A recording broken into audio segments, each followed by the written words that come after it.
తమిళ రాజకీయాలు ఇప్పుడు ఒక హై వోల్టేజ్ పొలిటికల్ థ్రిల్లర్ ను తలపిస్తున్నాయి. సీఎం పీఠానికి అడుగు దూరంలో ఉన్న విజయ్ను వరుస వివాదాలు, మిత్రపక్షాల యూటర్న్లతో ఉక్కిరిబిక్కిరి అవుతున్నారు. తాజా పరిణామాల నేపథ్యంలో ఇవాళ జరుగుతుందనుకున్న విజయ్ ప్రమాణ స్వీకారం నిలిచిపోయింది. మరోవైపు అన్నాడీఎంకే ప్రభుత్వం ఏర్పాటుకు పావులు కదుపుతోందంటూ వస్తున్న వార్తలతో తమిళనాడులో ఏ క్షణం ఏం జరుగుతుందోనన్న ఉత్కంఠ నెలకొంది. విజయ్కు మద్దతిస్తామని మాట ఇచ్చిన పార్టీలు చివరి నిమిషంలో షాక్ ఇచ్చాయి. టీవీకేకు సపోర్ట్ చేస్తామని లెటర్ ఇచ్చిన ఐయుఎంఎల్ లాస్ట్ మినిట్ లో ఊహించిన షాక్ ఇచ్చింది. తాము మద్దతు ఇవ్వడం లేదని ప్రకటించింది. దీంతో విజయ్ గవర్నర్ ను కలిసే సమయానికి సంఖ్యాబలం 116కు పడిపోయింది. మ్యాజిక్ ఫిగర్ లేకపోవడంతో గవర్నర్ ప్రభుత్వం ఏర్పాటుకు అనుమతించలేదు.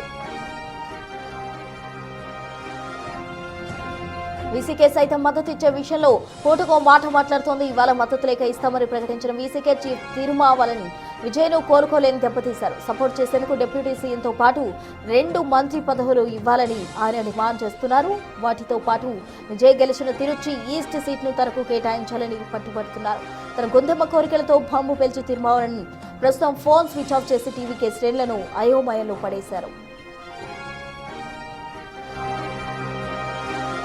ఏఎంఎంకే పార్టీ సైతం విజయ్కు వెన్నుపోటు పొడిచింది. తొలుత విజయ్కు మద్దతిస్తూ లేఖపై సంతకం చేసిన ఏఎంఎంకే ఎమ్మెల్యే కామరాజ్ ఆ తర్వాత మాట మార్చారు. టీవీకే వద్ద కామరాజ్ సంతకం చేస్తున్న వీడియో ఉన్నప్పటికీ టీటీవీ దినకరన్ గవర్నర్ ను కలిసి ఆ సంతకం ఫోర్జరీ అని ఫిర్యాదు చేశారు. తన లెటర్ హెడ్ ఫోర్జరీ చేశారని కామరాజ్ చెన్నై కమిషనర్ కు ఫిర్యాదు చేయడంతో విజయ్ పై కేసు నమోదయ్యే ప్రమాదం పొంచి ఉంది.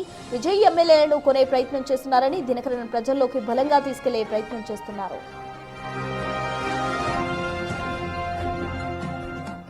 తమిళనాడు ఎన్నికల్లో ప్రభంజనం సృష్టించి సింగిల్ లార్జెస్ట్ పార్టీగా అవతరించిన టీవీకే ప్రభుత్వం ఏర్పడటం ఖాయమని అంతా భావించారు.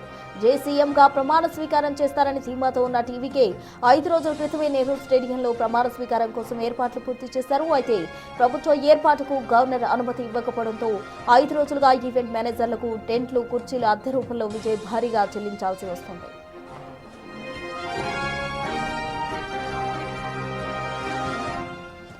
ప్రభుత్వ ఏర్పాట్లో ఎదురవుతున్న అడ్డంకులతో తలనొప్పులన్నీ భరించే కంటే గౌరవంగా తప్పుకోవడమే మేలని పార్టీ సీనియర్లు విజయ్కు సలహా ఇస్తున్నట్టు సమాచారం.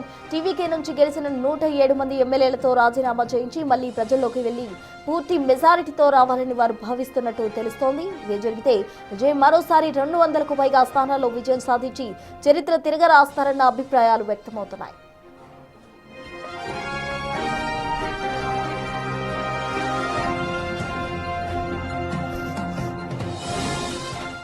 ఓవైపు ఫోర్జరీ ఆరోపణలు, మరోవైపు మిత్రపక్షాల బ్లాక్మెయిల్ రాజకీయాల మధ్య విజయ్ అభిమన్యుల్లా చిక్కుకుపోయారు. గవర్నర్ రవీంద్ర అర్లేకర్లు ఇప్పటి వరకు ఎటువంటి స్పష్టత ఇవ్వకపోవడంతో తమిళనాడులో అసలు ప్రభుత్వం ఏర్పడుతుందా లేక ఎన్నికలకు వెళ్తారా అన్నది $1 మిలియన్ క్వశ్చన్ గా మారింది.